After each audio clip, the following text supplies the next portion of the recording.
What's happening? What's poppin'? How's everybody doing? Happy Sunday. Happy Sunday. Super Happy Bowl Super Bowl Sunday, Sunday. right? Hey, this is year 2 of Super Bowl Sunday. How you doing, brother? Pretty good. How you doing? I'm good, bro. I'm digging the gear. Hey, I went, I got a pretty much a costume for every event. I went with the ref this year. It kind of goes in line with like my profession. I'm always, Right. assessing the calls and making sure everybody's doing what's right. So I went with the ref. I'm not I'm picking a digging team.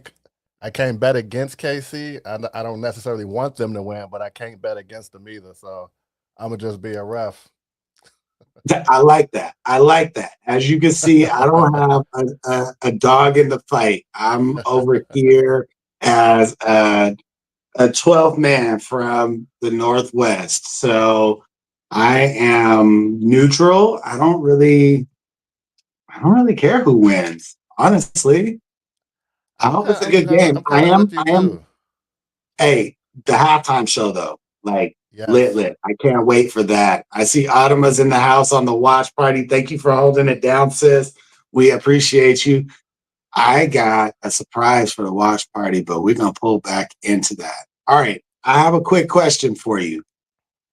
What's So, up? what if your AI images could look 10 times better, bro? Would you want to know how to do it? Yes.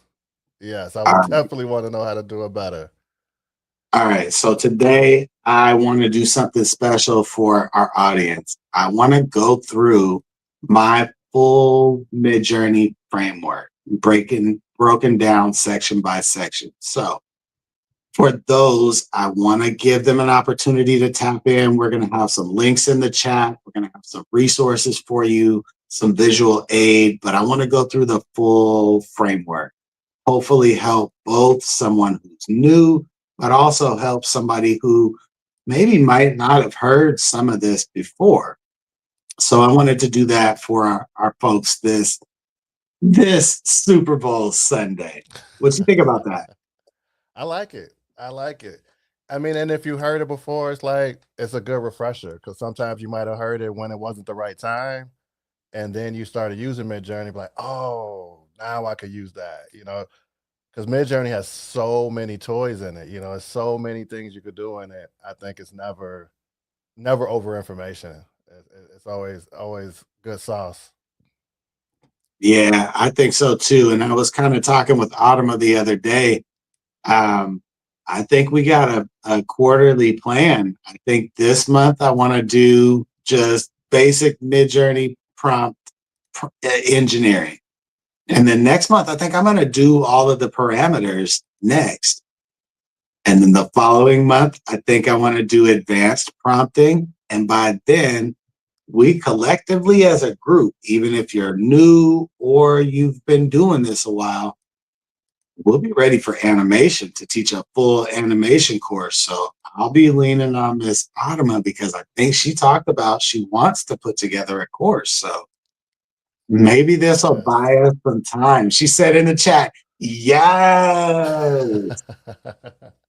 So yeah, I want to be able to touch on that kind of stuff this afternoon slash evening, and then give something for the folks to look forward to over the next coming months. What you think about that?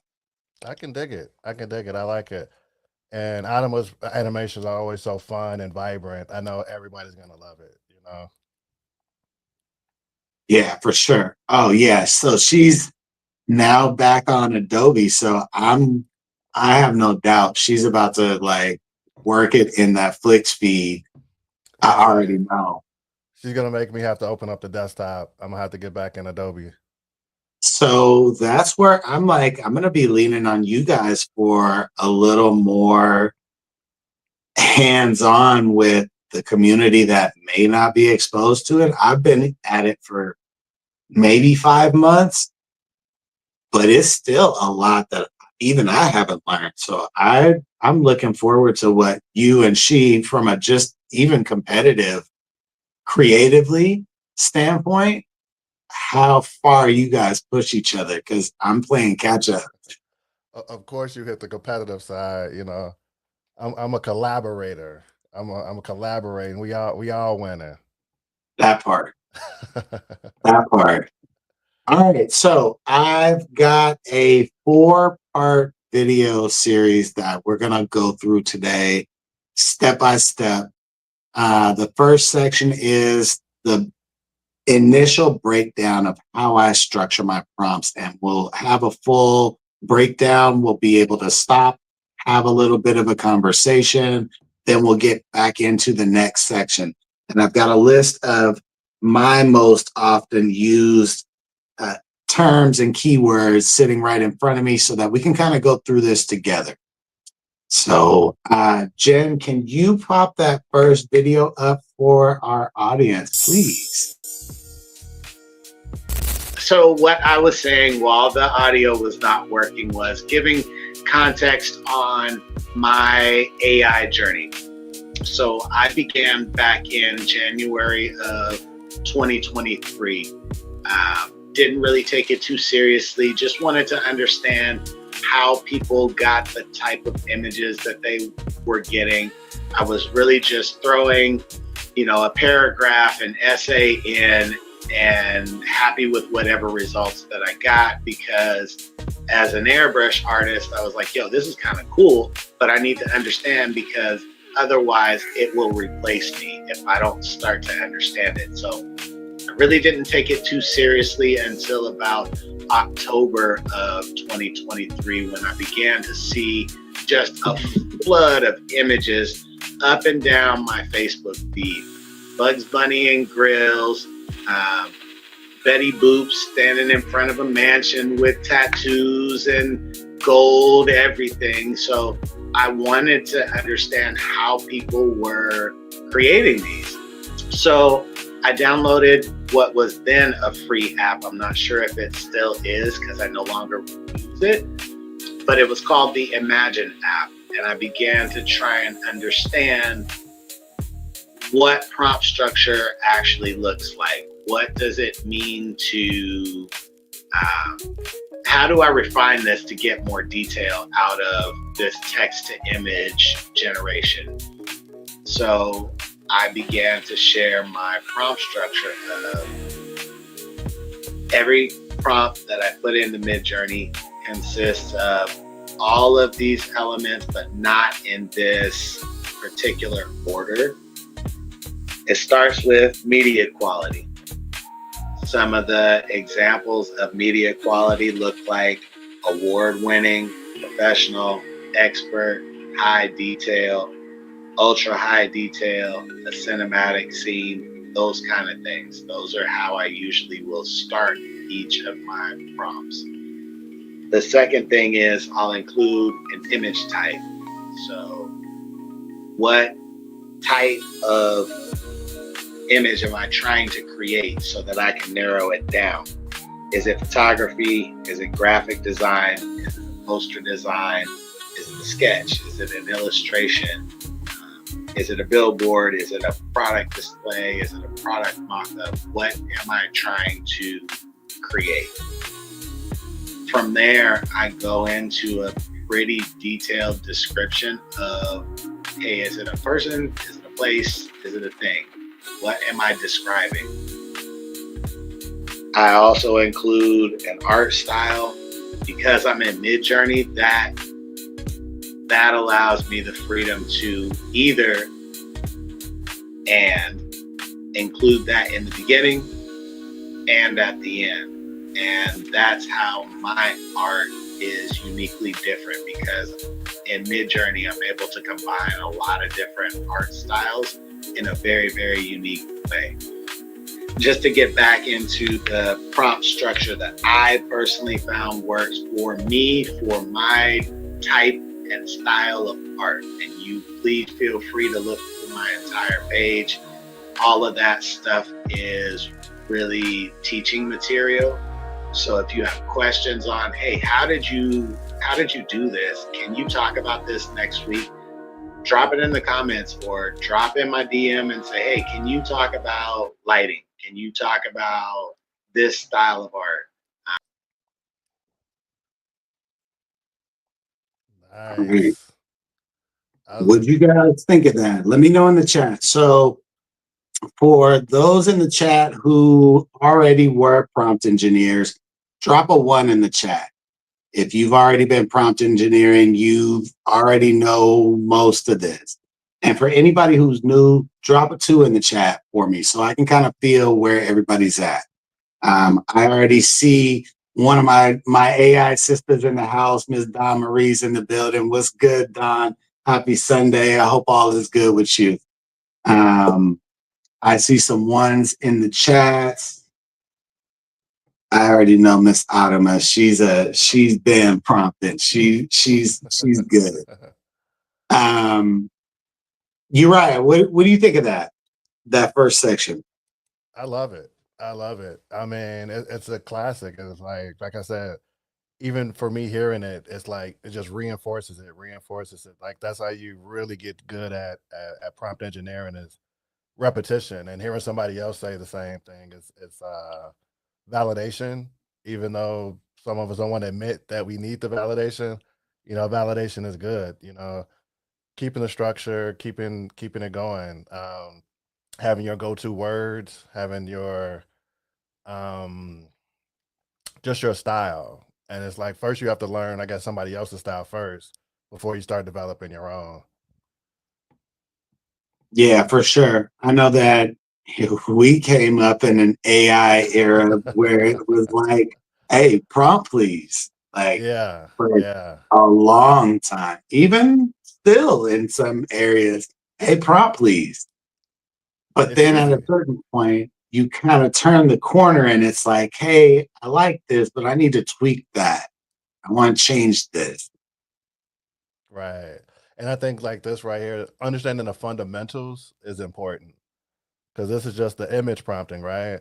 And then when you learn the fundamentals, then you take those fundamentals and you go to video prompting. It's the same thing, but taking it up a notch. So if you understand what you were doing with the image prompting, you take those same skills to video prompting and excel just as well. You don't have to be scared of it because you got the basics. I completely agree. And that's something that I was saying early on the show about, hey, if we master image prompting when video gets here, it'll be a much easier transition. And I feel like for me personally, that has definitely been true. So I want to give a couple of examples of both media quality and image type to both the watch party and the live stream. We are multi streaming today. We are live on Fanbase in our AI anonymous camp.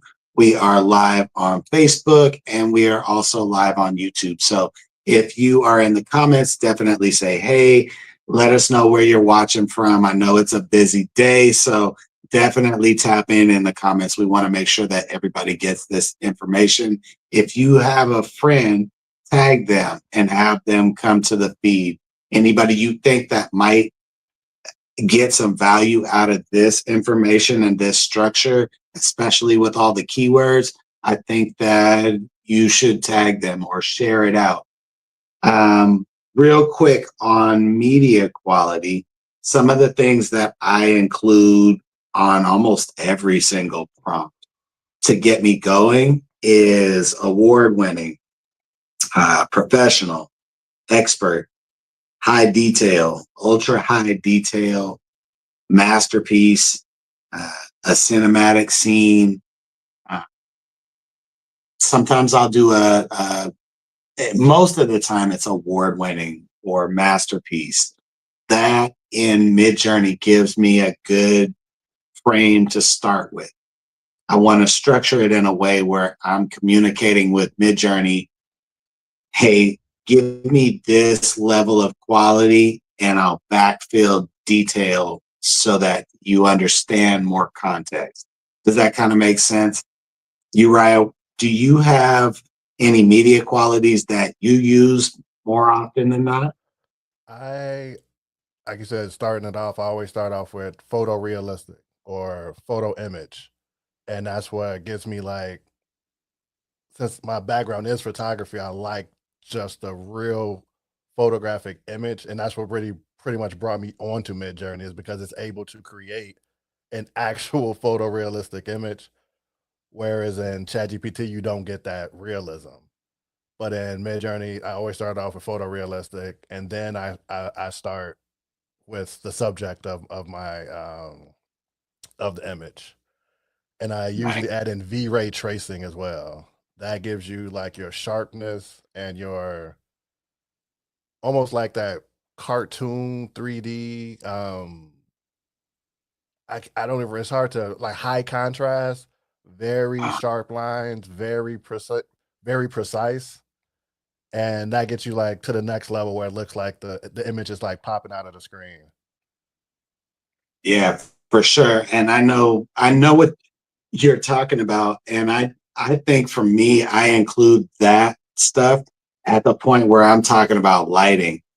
Um, Right. I see Deborah's like, what tracing? So V-ray tracing. I'm putting it in the chat. V-ray tracing. Hey, Shirley. Shirley, yay! I'm glad she made it. Tell her happy Super Bowl Sunday from the Marshall family. And also on the other chat, Miss LaDonna from the crew, she's in the building as well. So shout out to all of you that popped up this Sunday. I hope this is helpful. So I wanted to add on. I'm going live also from my page, and also I added on my LinkedIn page. So I'm on Awesome. LinkedIn as Uriah Muhammad. Experiment and see what's getting popping over there. Nice. Well, shout out to the LinkedIn community. We appreciate y'all too.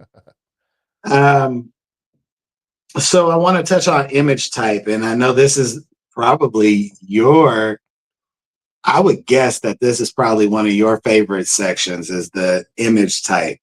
So I personally start with photography, graphic design, a background, a poster design, a sketch, an illustration, artwork, photographic, portrait, billboard, anime or cartoon, product display, and or mock-up. Those are some of the image types that I'm trying to create. So when I'm beginning my prompt, I want to start with the media quality, but then pair it with the image type so that those two really set the foundation of your prompt. For me, anyway. Right. Um, it doesn't necessarily need to be in the beginning per se, but as long as you include these elements from this prompt framework somewhere in the prompt, it'll get you closer to realism and a very, very realistic result. What you think about that list? I like it. I like it. I mean, obviously, I've used all of them. My go-to is photo and illustration, Mhm. and then if I'm getting really creative, I'll do like paperwork art, where it's like it starts popping out of the like Mm, origami with mm. You know what you're talking about. trying to remember the other one. I can't remember it off the top of my head, but I'll throw that one in. So that's when you get that real creative look. And when I'm trying to do what Adam must always say, your eyes on his Basquiat. So when I'm doing that, Uh-huh. I like throwing that in there with my normal style, because it kind of the blending, my normal style isn't like that. So when I throw that in it, it kind of looks, you know, it looks very unique. It doesn't look like, most things you see where, I'm always doing like aliens and robots, but then you throw origami in it, and then it just takes it to a different level. Uh-huh. So I got a couple of things from the chat just right quick as I'm responding. I'm responding to the ladies in the chat. So Ms. LaDonna said she uses full length view hyper realistic. And then Adama said, yes, she uses hyper realistic photo and Japanese anime. So I really like both of those as suggestions, but see how it gives you a good base to kind of start with. Right. Yep. I know for me, I'll say that I have done a lot of testing, and when I started prompting, I just like a paragraph, a whole paragraph, Mhm. and didn't feel bad about just talking to it like I was writing a short essay to try and get an image. And then the more I started to expand a list of just words that I just started to see on a regular basis, that's how I ended up with this list of I like to do poster designs personally, and I'm starting to like to do more billboard style art. Um, because I'm doing more landscape because I've been inspired by Uriah, doing more landscape imagery and videos. I like trying to do a billboard in that uh, award-winning style. So that makes my journey on YouTube a little easier because I'm able to prompt for essentially a thumbnail. I'm practicing, I'm refining that skill, but I'm calling it a billboard in the prompt. But it's essentially to try and figure out how to make other things in my workflow a little easier. Jen, you've got a part two queued up. Can you go ahead and throw that up on the screen right quick? This will get us going Media to the quality, next section. image type, a really good description. Is it a person? Is it a place? Is it a thing? I personally add in an art style or multiple art styles at various places in the prompt. And then I get into lighting conditions, and that's something that we covered last week as well as a variety of other times. Some of those lighting conditions are 3-point lighting, blue hour, golden hour, twilight, silhouettes, chiaroscuro, half rear lighting, moody, cinematic, studio lighting, volumetric lighting, which is my personal favorite. And then another one that's becoming my second favorite is long exposure. So those are some of the types of lighting conditions that I might use in multiple places within my prompts. This is part of what makes my artwork stand out and look different is this section is lighting conditions. I add it at the beginning, I add it at the end when I'm describing my scene, my background. Those are places where I'll include a variety of that list of lighting conditions, and it really helps me to enhance whatever the artwork is. I'll tell you, for me personally, as you can see in the background, I've got a light here, I got a light right there, and I got a light right there. So 3-point lighting for me has been a learning curve. I do not come from media. It's something that I'm learning as an entrepreneur because I have to be able to market my products and services. I have to learn how to produce media content, if you will. And so once I realized that as an entrepreneur, I really began to take content creation more seriously and look at it through a different lens of, hey, this is a necessity and it's no longer me just showcasing what I can do. I need to be able to provide some level of value. And so this show really has been the way that I have been able to give back to my AI community, is giving all of how I'm doing what I'm doing. And then if you want more refined, detailed information, that's where I'm encouraging people to subscribe. That way they're able to get the one-on-one help that they need. I also have a spot on my website that if you want to reserve a 30-minute time slot to just sit and talk, you can do that too. You can reserve it on martialartistry.com. I believe I put the link at the very, very top of the comments. I use the lighting settings any place where I need emphasis, detail.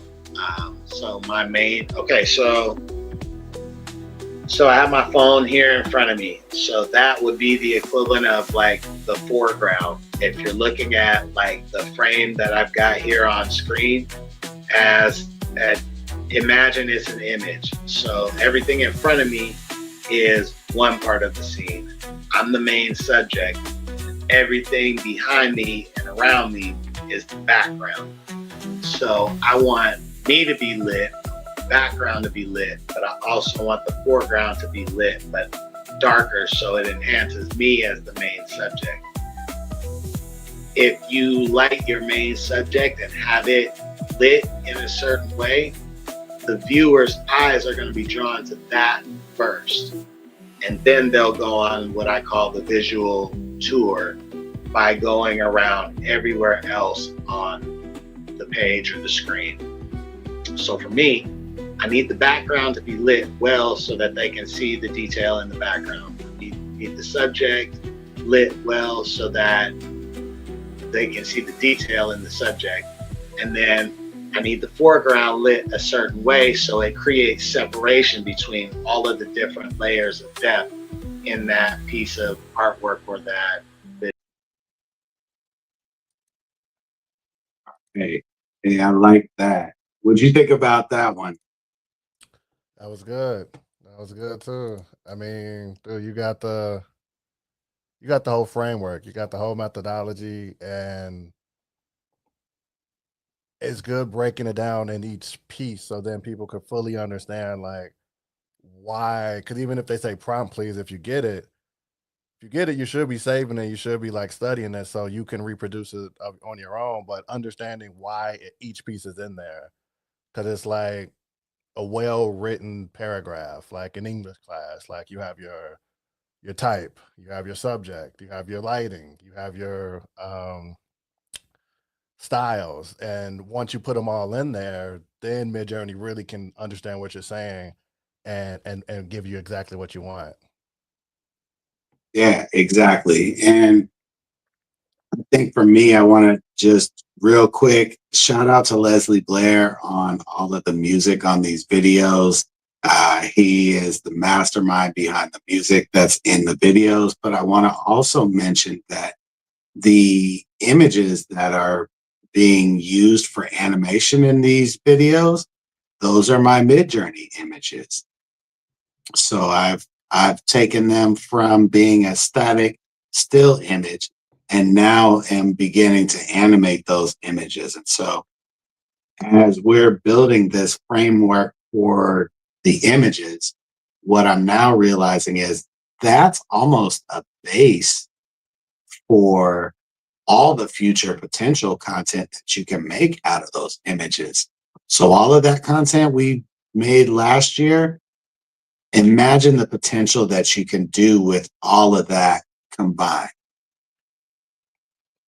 Yep, you take all of those images, like I know people MidJourney you have to pay for it, right? So it's still, you use those images, throw them into any of the video editors, so you still getting your money's worth, and that's still the better basis to go. I've been doing some text to video prompting, but still image to video prompting gives me the result I want because I see what I want and I know what I want that image to do.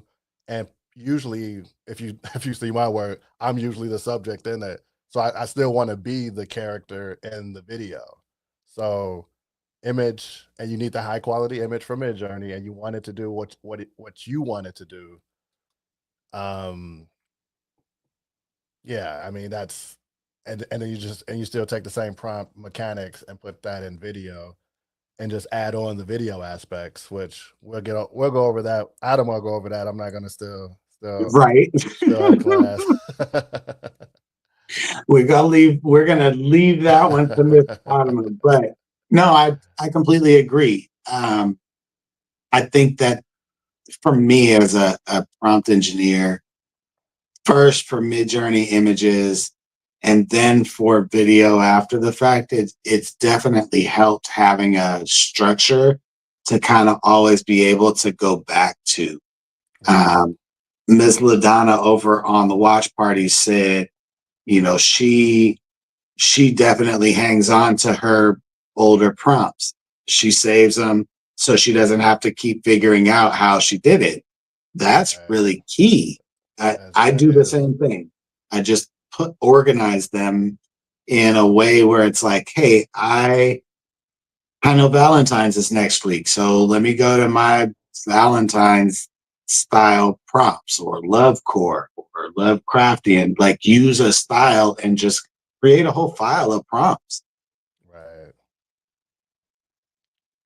So, okay, let me shout out Bernard. You made it this week again too. Thank you so much for being here. Let me check this chat. Also, I was reading it ahead so I could get some information for you guys. This is a good opportunity for me to mention if you guys do struggle with consistent results, both Uriah and I have optimized prompts that are in our exclusive area. And believe Adama has started to build out her exclusive area as well. So if it's something that you struggle with, we do have areas and ways that either via the subscriber hubs or the exclusive packs that you can unlock. Those are two different ways that we can help you through that process.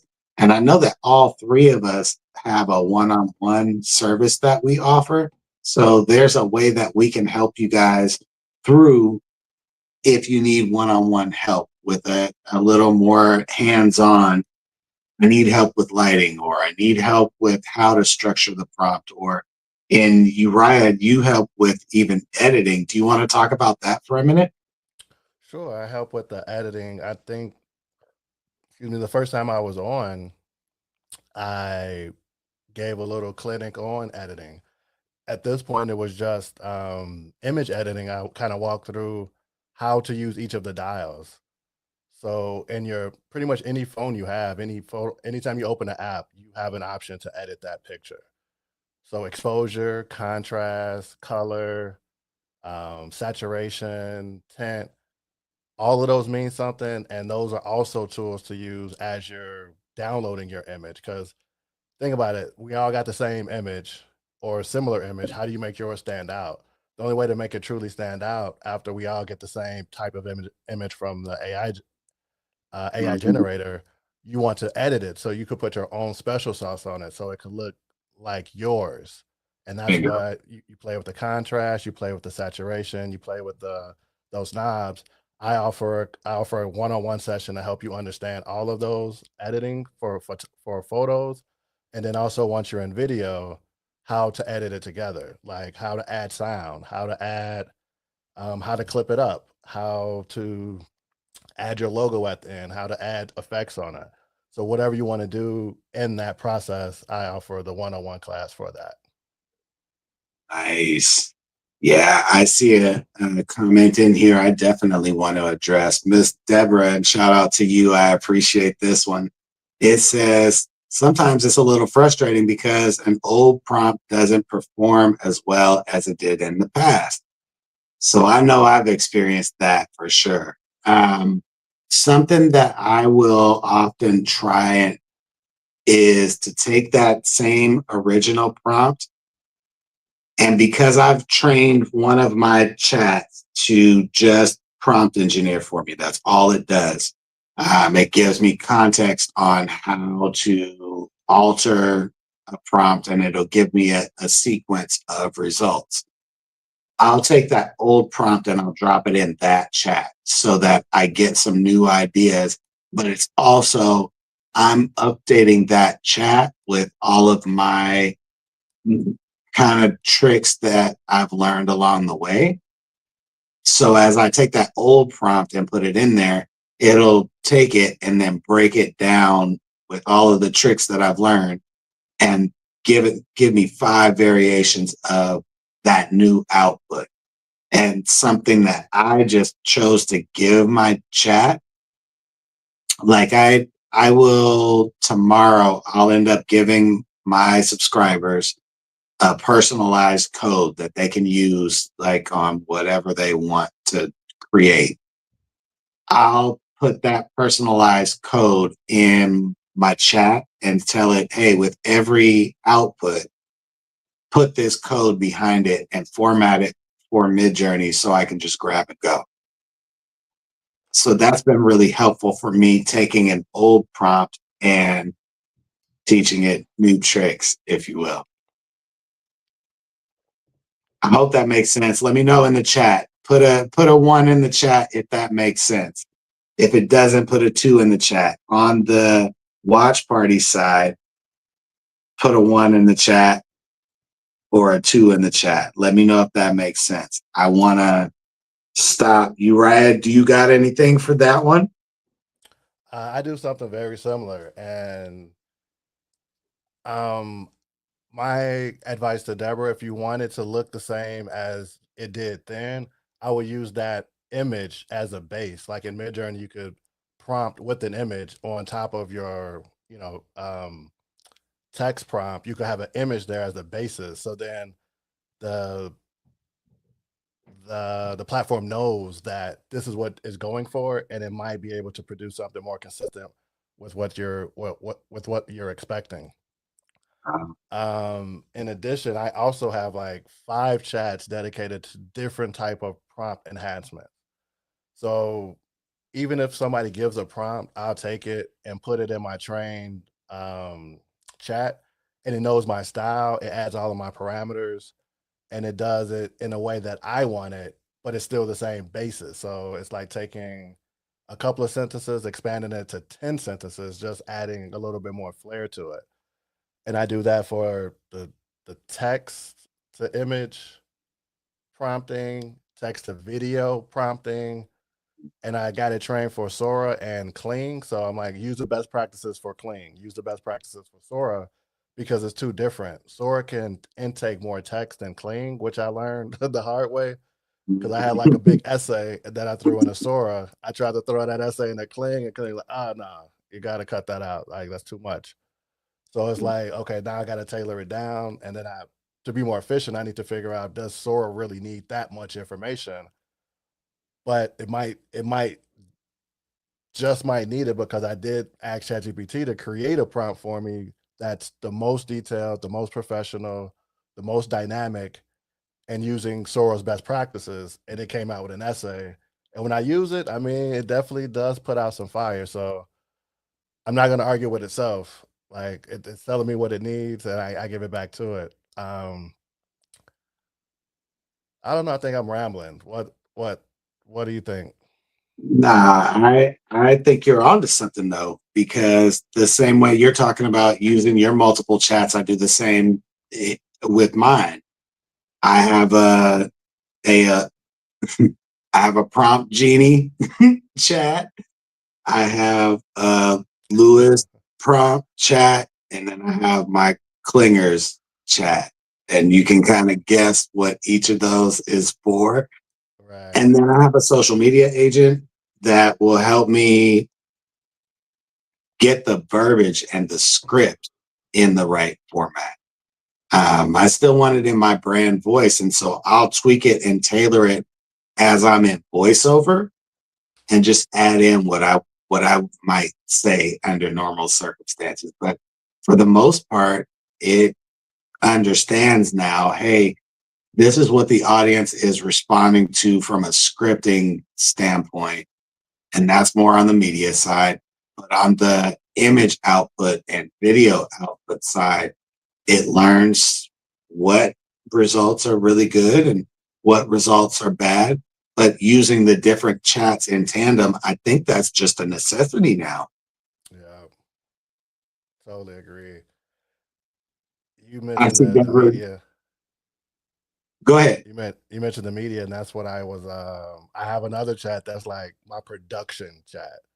So when I'm Mhm. ready to like put out like an actual piece, I throw it in there, and it gives me the entire production layout, all the way from the title to the caption to the prompts to use for each scene, how each scene should be edited together, the lighting to use, potential special effects, potential visual effects, sound effects.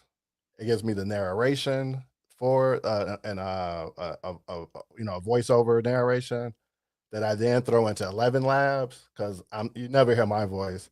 You're hearing some form of AI when when you're on my page. Your AI twin. My Your AI AI trained twin. Uri AI. That's what you're getting. You're getting text, you're getting Uri's ideas, but you're getting the AI output. And then so it gives me that, and then it throws some other stuff in. Like, how about this? It gives me suggestions. I did that in regular Chat GPT, and it took. I mean, that took like a couple of weeks to get it to where I wanted it. Now that I'm using ChatGPT Pro, it's giving me a straight clinic every time. And then I start another chat that does something similar, and it gives me another complete clinic of exactly what I want versus taking days and days to like fine tune it, remind it that, okay, this is what we're doing, this is how it works. So that's my plug for ChatGPT Pro again this week. Although I'm a little salty because I think Microsoft threw it into their platform, Copilot, for free. So I'm waiting to see what ChatGPT gonna do to respond to that. Yeah, it's wild at the top. Like watching. Yeah, I'm not. Nah, I'm staying on track today. We're not. Hey, I told you. Hey, before the show. Nope, we're not even doing that. We'll stay on track. So, with that being said, we are going to the next segment, please, and thank you. This one's a little longer, so hang in there. But this is a really important part of my image prompt framework, and so I wanted to make sure that I give it to you all at once, and we can talk about it going through after the fact. But then keep in mind the visual aid in these videos are my MidJourney images. So it gives you context in tandem to listening to what I'm saying. Look on screen at the actual output that I'm referring to. Also include a shot type. So the shot type just tells me, hey, what angle or pose or how are we capturing this image? In terms of shot types, we have worm's eye view, close up, wide angle, medium, over the shoulder, ground level shot, eye level shot, bird's eye shot, candid shot, extreme long shot, a long shot, a POV shot. I just played with this today and just posted some images just this morning, but drone shot, I had a lot of fun with the drone shot. So something that you guys might try out over the course of this coming week. And then from shot type, that naturally led me right into cameras and lenses. So I pair the cameras and lenses together oftentimes to just make it easier for me. I treat them like one section when I break down my prompt structure, but really, honestly, they're two. They're two separate sections, but because of how I learned this process, I just found it easier to put cameras and lenses together and keep it that way, because if you include those two things, that's really what separates making your artwork look what I describe as plastic, where the skin tones aren't really blended in a real way, to if you include a camera and a lens, it's gonna take you more towards photorealism or hyperrealism, giving you more of a realistic result. That separates you from your competition. And that's just what I found. That is not like a set way of doing things. It's just what I found have worked for me. So that's how I share the information.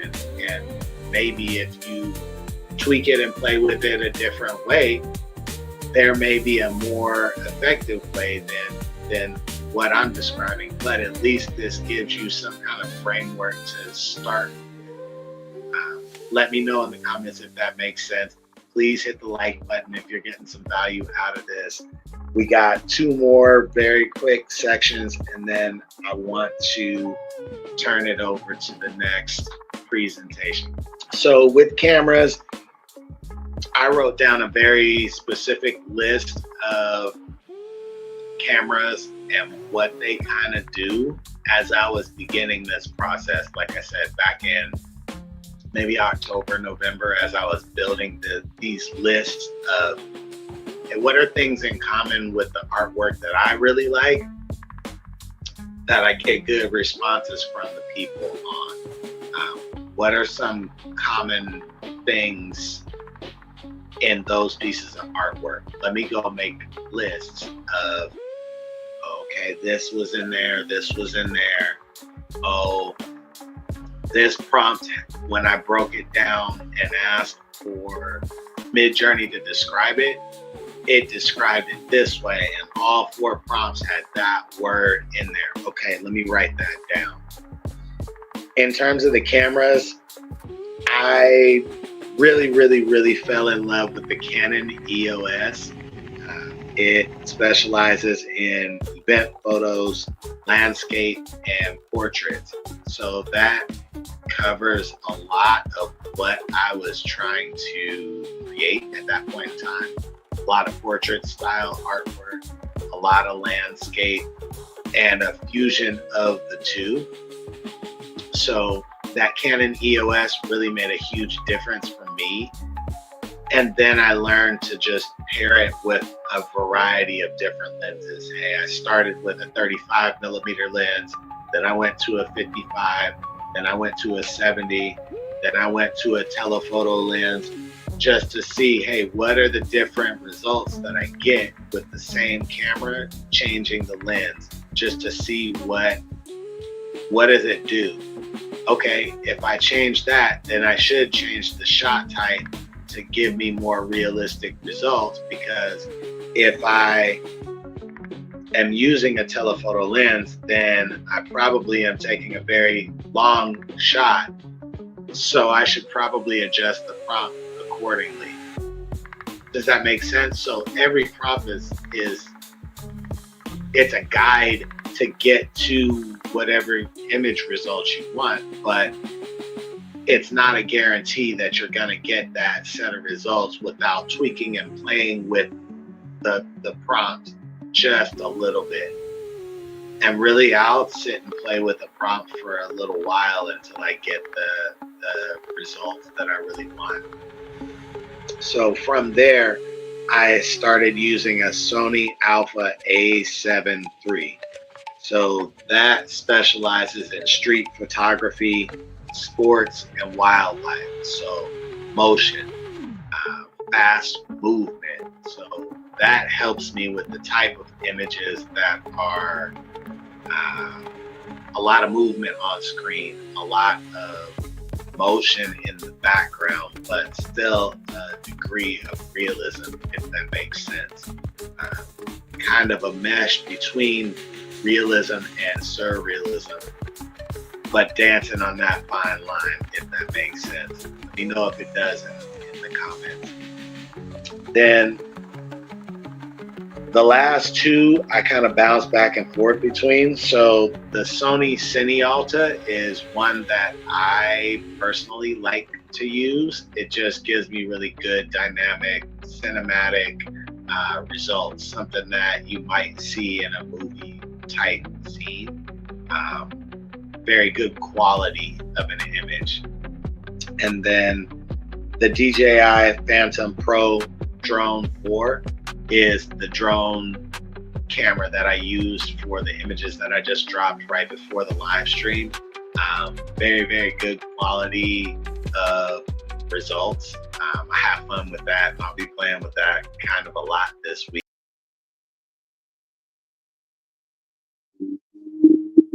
We cooking. We cooking. All right. Hey, real quick. I saw in the chat, Miss LaDonna said, hey, will there be a replay or should I be taking notes? Yes. So I want to say this like I say very often. Every time, every Sunday, you need to bring a pen and a piece of paper or have your notepad. Sometimes there is a replay in Unleashed AI Creativity in the guide section. Typically, I will leave this pinned to my personal page and it will be posted on Leadership Lounge Official on the YouTube channel. And it will typically be in Fanbase Plus as well. So you do have some alternative options. But this week on Facebook, it will be set to subscribers only. I want to clarify, if you were not here on the live, you missed out. I gave forewarning ahead of time. Hey, I talked to people in person. If you didn't come during the live, you missed out. I'm so sorry. I'm so sorry. I know. Hey, you had to see what Kendrick said. I totally get it. I'm not even mad about it. I totally get it. But you missed out unless you're in the subscriber hub. So, those that are here, I'm so thankful and appreciative. And I want to let you guys know you should pop over to the watch party near the end because I'm actually going to pop over there and show some love to the folks who showed up. I want to be able to like reciprocate and so and show and say thank you. I appreciate you guys being here. I see Miss Deborah said, "Oh wow, I'm taking notes." So yes, please take notes. It is a lot of good information. I did take a lot of time to kind of put this together in a specific format. But Uriah, you are the photographer. I am always very interested to hear your perspective on this part of the framework because this is your area of expertise.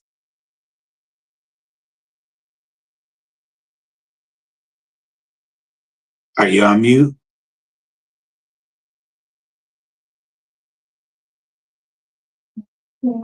Uh-oh, I can't hear you, bro. Can you hear me? Now, there we go. All right, my bad. All good. Yeah, so with making the AI art images, if you have a background in photography, it's almost like you got the cheat sheet, which in my photography bag, I literally got like a handbook with cheat sheets with all the lighting that you should have, like the parameters in your camera, the focal length, have that, the ISO. So I already have a cheat sheet with that, and I just copy that into the prompt, and it knows exactly what you're doing. Like, you name some of my favorite cameras, because I mean, like that Sony A7, that's like the go-to. If you're on any of the photography groups, any of the pros, everybody's throwing out that Sony A7 in their setup. But those are like images. Also with the video cameras. I started putting the video cameras even in my images, but like now that image is here, I'm throwing a video camera in there as well. Like the Lady Gray 400, I put that in. Um, what else is it? Like the Canon XA55, I'll put that in. The Sony Cinema line, I'll put that in. But the good thing is that if you have a lot of your descriptors and then you just say the camera, that's almost all the work you have to do, because if you start playing with like the depth of field, it might contradict something you said earlier. So you want to make sure it's all consistent so you know exactly what you're getting. And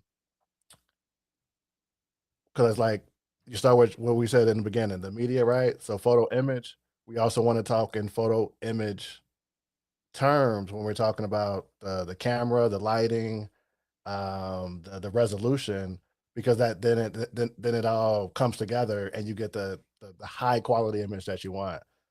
If you say contradicting terms and it doesn't really know what you're saying, you're going to get something that you might not expect because you might have not understood some of the wording you've put in there might have been contradicting. So So under Yeah, I'm sorry. Go ahead. Go ahead. It's all good. Understand what you're putting in there, and that's why it's good to like. I mean, I spent a lot of money in MidJourney with experimenting, but sometimes that's just what you have to do if you're really trying to get to that high quality, get to the next level. Try, experiment, and make sure you're not using contradicting parameters unless that's what you're going for. I use contradicting parameters a lot, but that's actually what I go for. I throw Valentine's Day snake core. Like those two shouldn't idealistically go together, but I'll put those together to create something, different. Yeah, and I wrote it down when you said contradicting yourself in the prompt, and that's a lot of times when I see those prompt share groups where they're just sharing clearly chat GPT generated prompts that don't really have a structure. They'll make something, Right. but half of the prompt contradicts itself. And so it's like, hey, I'm going to have to go and reformat this whole thing. So I might as well just start from scratch. Me, Lewis, me personally.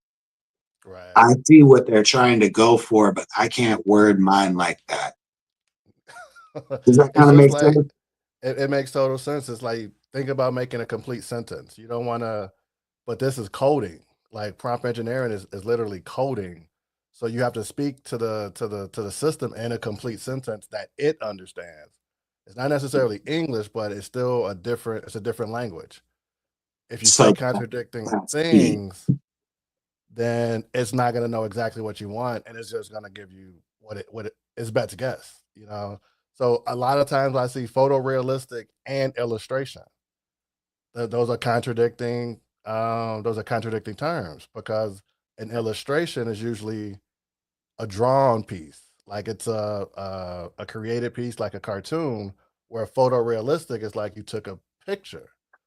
If you combine those are kind of contradicting. So you might not get as close to photorealism as you wanted because you added illustration in there as well.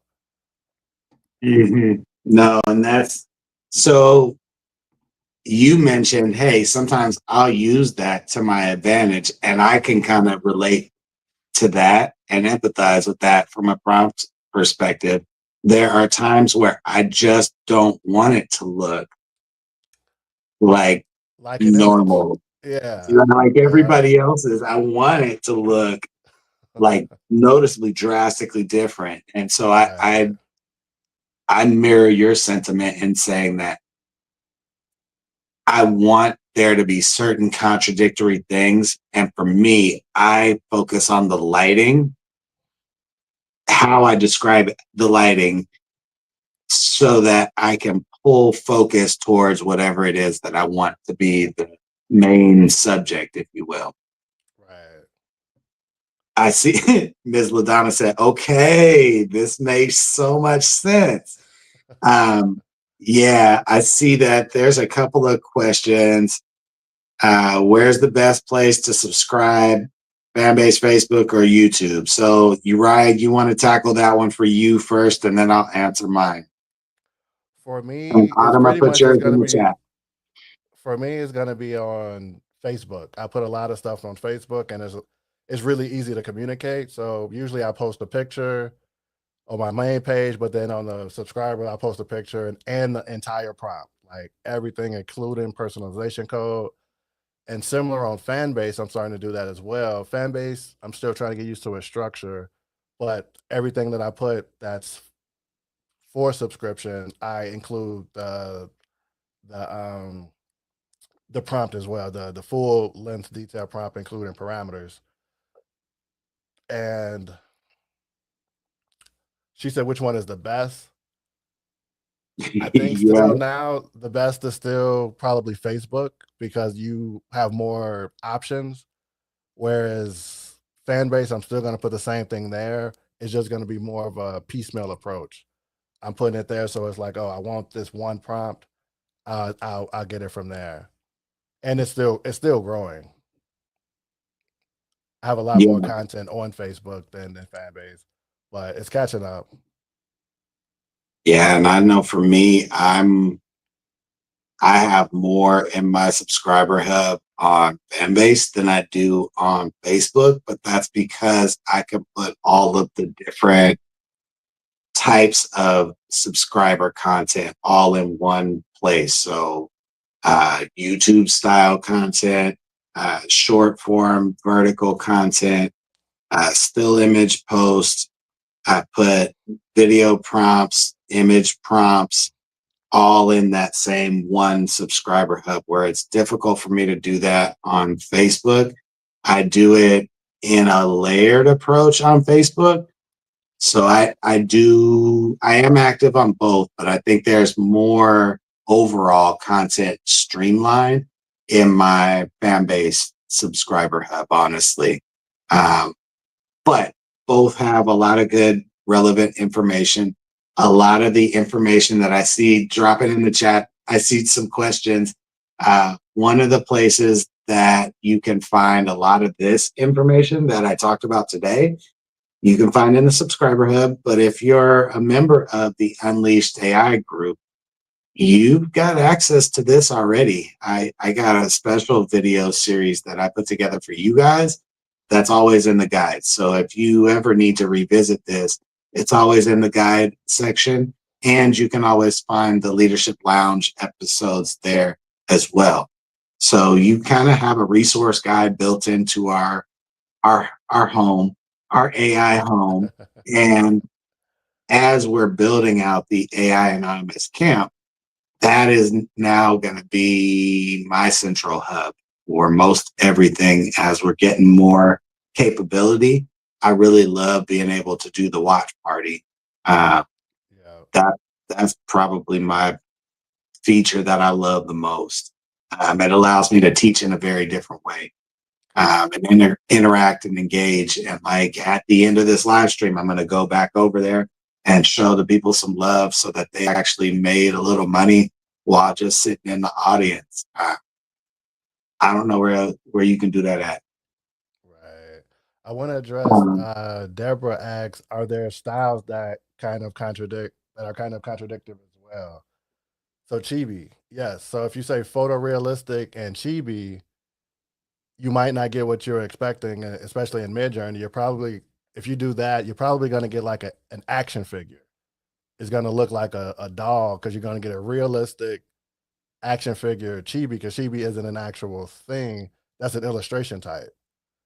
So you want to think about that. You might get it if you're doing it in a MidJourney without anything else. You're probably going to get a picture of like an action figure or like a doll, which is cool too. I love those. yeah, I mean, it's all about what you want to use the Right. artwork for. And I that's one of the notes that I had written down on my actual show notes for today, which I kind of strayed a little bit away from, but I think we're having a really good conversation, so that's important. Um, there's a lot of different use cases, and something that I am now realizing is there's an invisible line when it comes to media. And most of us have been dancing and playing in the content creator space. And somewhere, a lot of us have started to now dance in just the media space and like dropped the social part of it. And we're actually producing media. And there's no handbook to that. And so it's important that for us that are trying to learn how to do that in this AI age, the prompt engineering is really, really, really key. Like it's so critical to the entire way that we do images, animation, video, CapCut, name your tool.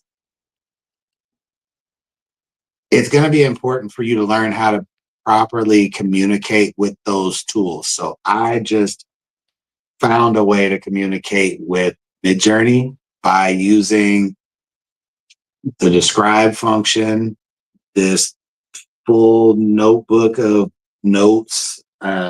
It's a 60-page notebook that is completely full, like absolutely completely, like sideways writing notes, highlighter notes, course work, all kind of stuff. But this is really my go-to for how to prompt for most things, but then especially for images and videos. This is like my grail right here. This will allow me to do whatever in MidJourney without restriction. And I really think that this is an important time for our AI community, which is why Unleashed AI Creativity and AI Anonymous Camp are really so important. I want to make sure that we have a safe space to talk about, collaborate, share ideas. I mean, the other night we were up late. It was like almost 11:30 before we finished our audio room, and it was totally unplanned, unscripted, but so much value exchange is taking place. And so I want to encourage whoever's watching this on the replay and or a friend shared it with them. I would encourage you to follow each of the admins that are here today. Jen, AI Art in the background producing the show. Miss Adama is in all of the chats. Uriah and myself are here on the live. And Mr. Leslie Blair does the music for us. As a team, we present to you the Leadership Lounge live show as a crew. And so I want you guys to go and follow them, support them across all the platforms. I know we go through where you can find us at the end, but I think it's a good opportunity to say while everybody's in the chats, definitely stop and follow them. They are also support just for me, as well as for the group. So if you're not already tapped in, definitely tap in. Jen, we got one more section. Is that right? Sure. Short clip. All right. Uriah, you got anything before we drop this short clip? I just want to shout out a few people that's on. Thank you, Adama. She's, like you said, Adama's in all the rooms. Jen from the Philippines is on. Hey. She's showing support. So it's already like tomorrow there. So they're already on Monday. Shout out, Jen. Thank you. That's what's up. All right. Hey, I guess before I drop that clip, I want to shout out Miss Deborah. I see Yoshika popped in the building. I've got Bernard. I've got Ms. LaDonna. I want to shout out to all of you guys for being here. And I also want to say, Miss Adama said she, as of today, she has it all on Facebook for her subscriber hub content. But I would encourage you to probably subscribe to both if it were me, because I know she's working on getting it over to fan base. So as a show of support, I would encourage you to be there for that building process. I know I'm still in process of trying to make sure that I'm consistent on all of the platforms. So it's been a hit or miss over the last maybe 3 or 4 weeks. I've had a lot going on in terms of transition. So I've not been as consistent with all of the subscriber hubs. But what I have done is reorganize and restructure a way to include both the image prompts and the video prompts. And I know that we as a show are really trying to make sure that we get clips to you guys in a timely fashion. So we're building some infrastructure on the back end so that each of us has the ability to give you this content. Not just me, but us as a crew. So please bear with us. We are working hard behind the scenes. All right, Jen, we got one more clip, part 4, the big finale.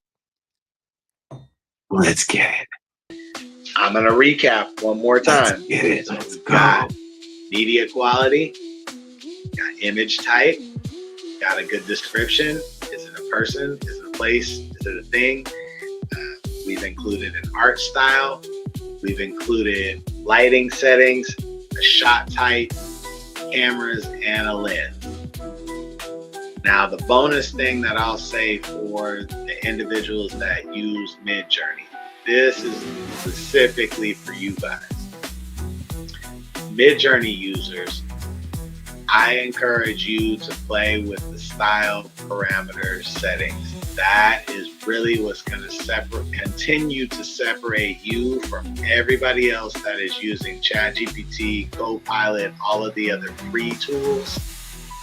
The parameters in MidJourney are what keeps you elevated and separated from everybody else from a quality perspective. This allows you to tweak and tailor your results in a way that it's going to take a long conversation in ChatGPT and Copilot to get to the same results. And there's still some separation between MidJourney and those other platforms in terms of realism. So those parameters are the bonus thing that I would include in my prompt structure that is specific and tailored and unique to MidJourney. So I typically don't include that in when I'm teaching or sharing this information because not everybody has MidJourney. So I want to focus on, hey, what does the structure look like? It includes all the elements. But then if you're in MidJourney, your best friend are those parameters that you put at the end. Dash, yo, that separates you from the pack. So I want to pause right quick. Does anybody have any questions? Let's drop those in the chat. I have done my point of presentation. I just want to stop and see if anybody has any questions. Ooh, I love it.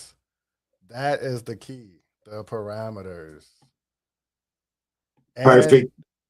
Perfect. ChatGPT, you can make your own. Like, although you don't get the parameters, like before I got to MidJourney, I created my own. Like, I have my notes that I go to, I copy paste. Like, I got paragraphs that I can add on to any prompt, and it's gonna add my style to it. You know, like you guys all seen my stuff if you're on probably like steampunk. You know, you're gonna see some steampunk. You're gonna see some RoboCop type characters, or alien looking, or now it's the year of the snake. You're gonna see a lot of snakes. Core. So whatever season it is, I'll put core. So now it's winter core, summer core, spring core.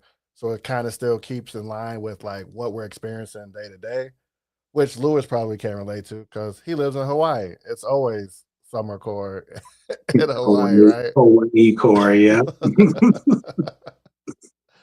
But like, come up with your style. Like, you keep your notes, you keep your styles, and if you're not using MidJourney, keep that framework, and you can add that paragraph to any prompt to get that style that you want. Because like right now in MidJourney, you can use personalization, you can use style reference. So when you do that, you don't have to put as many words in because that code already gives it what you want. So like I got a list right here, and some of these codes might not even work anymore, but my top ones are like action effects, explosion, visual effects, dramatic sequence. And that's one style reference code. It's too many to say, so I'm not gonna say it because it's like 10 digits. But I have that as one of my favorites. Another one, underworld movie setting, crime, green and red tones, night lights, dramatic.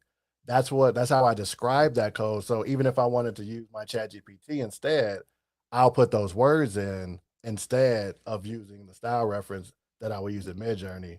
I figure out the words to use to tell ChatGPT exactly what I want it to do. So it's just a matter of like, it's the tool. You use the tool how it wants you to talk to it. Yeah. I'm responding to something Ms. LaDonna said on this other side. I'm like, hey, I always do exactly what you just said. I have 3 or 4 of those in my clipboard.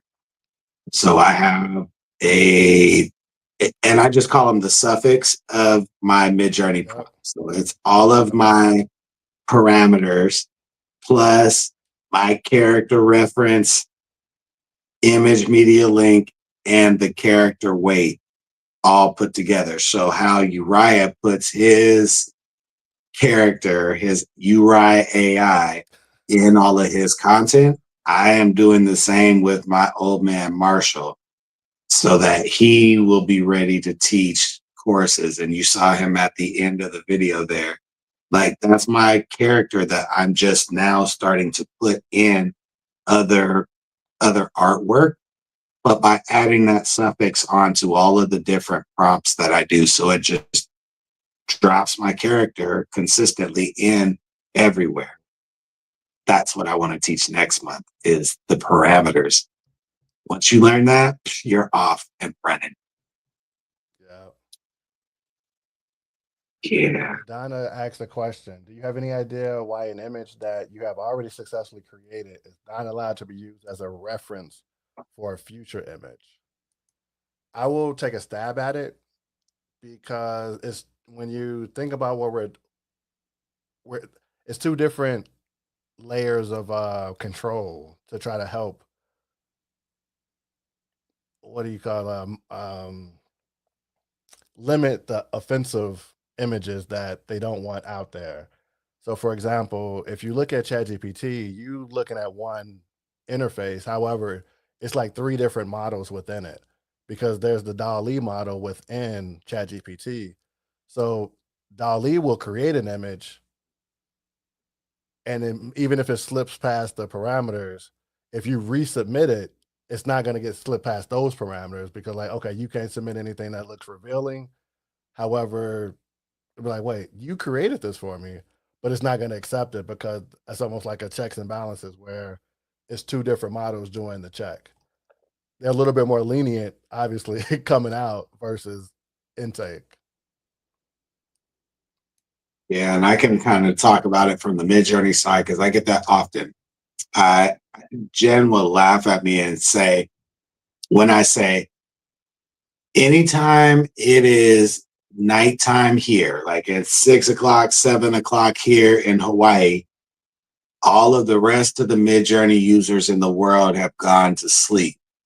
And that's when I get all of the like, hey, MJ after dark images. That's the time of day that it happens. And it doesn't matter what day of the week, but anytime after a certain hour of the day, oh, all of my images are going to be turned. They're turned. And I can't do much with them because when I go to put them back in and say, hey, MJ, you just gave me that. Hey, describe this. It'll be like, nah. It goes against community guidelines and standards. Nah, bro. Just be happy you got this one printed out and make sure you like Photoshop a bikini top on there, bruh. Yes. Sometimes it just is like that. And I'll say also that one of the things that I have tried to do with some of those images in real time is when MidJourney spits it out and I upscale it to the point where I have the one image, I will try and upscale creatively and try and prompt in, hey, give her a bikini top and try and rerun it that way. Sometimes it works, sometimes it doesn't. Sometimes it'll flag it and be like, hey, do you want to appeal? But I totally understand where it's many times you've prompted and it's given you a result where it's like, I didn't ask for this. But it's kind of When you do fire ask though. for it, But it's kind of fire though.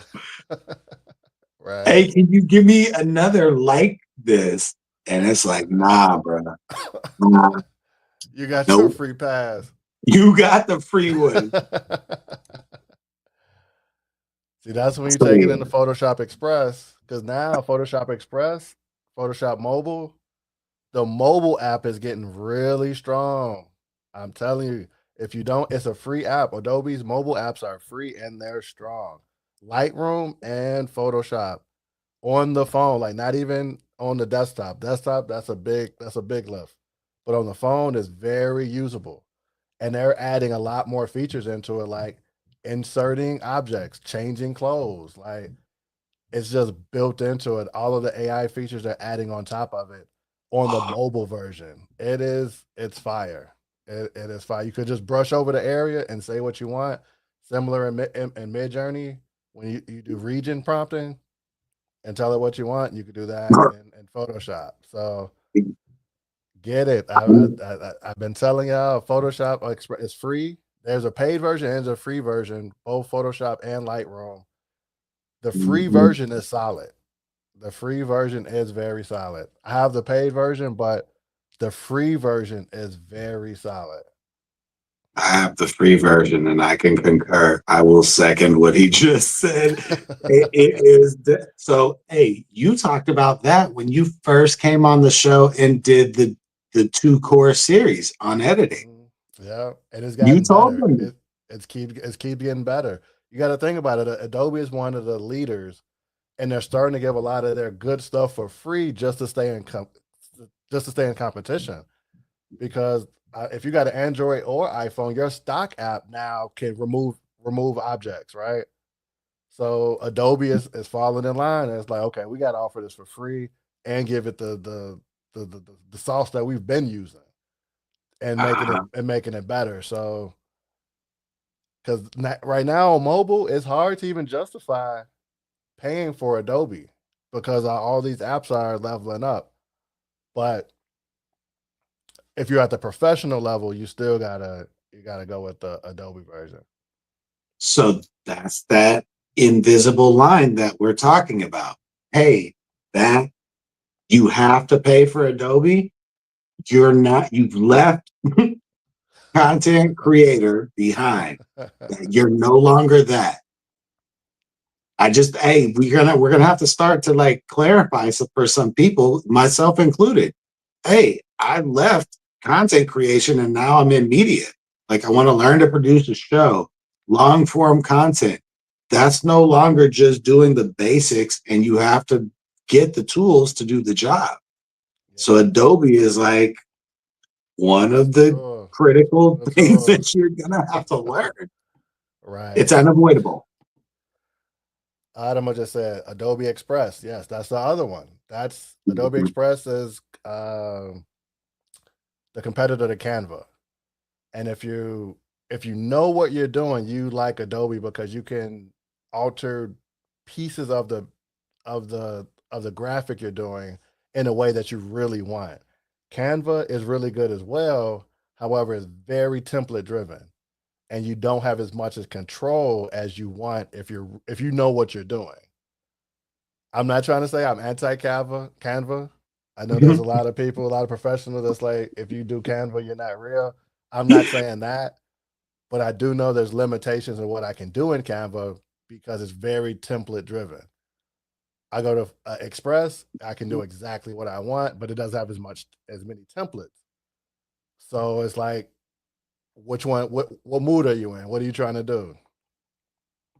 Uh-huh. Both have their pros and cons, is what I Exactly. hear. And Yeah.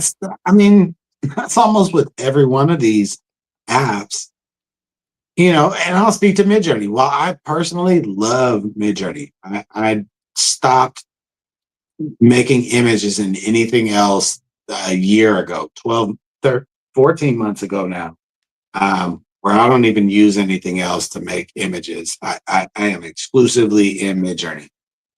However, for the average user that's not Lewis, it's hard to prompt over here.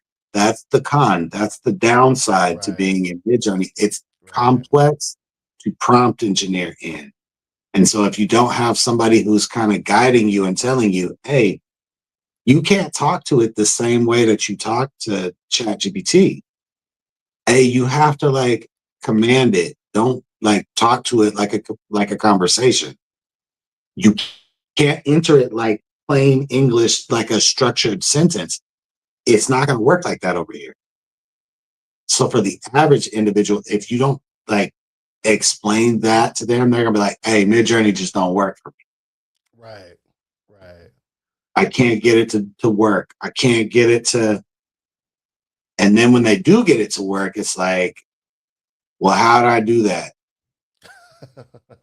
What See, I put in to get it MidJourney to will give do you this. some random fire. It'll give you some random That, fire. You'll be like, wait, what happened? I uh-huh, can't even reproduce this. that part.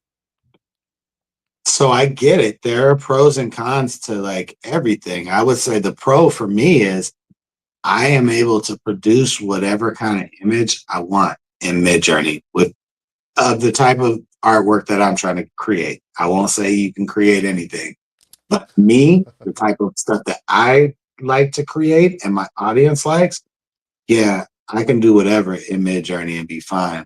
I can get I, the realism, I can get the surrealism, I can get I'm the gonna go with detail. what you said. You could do anything in MidJourney if you know how to use everything in MidJourney.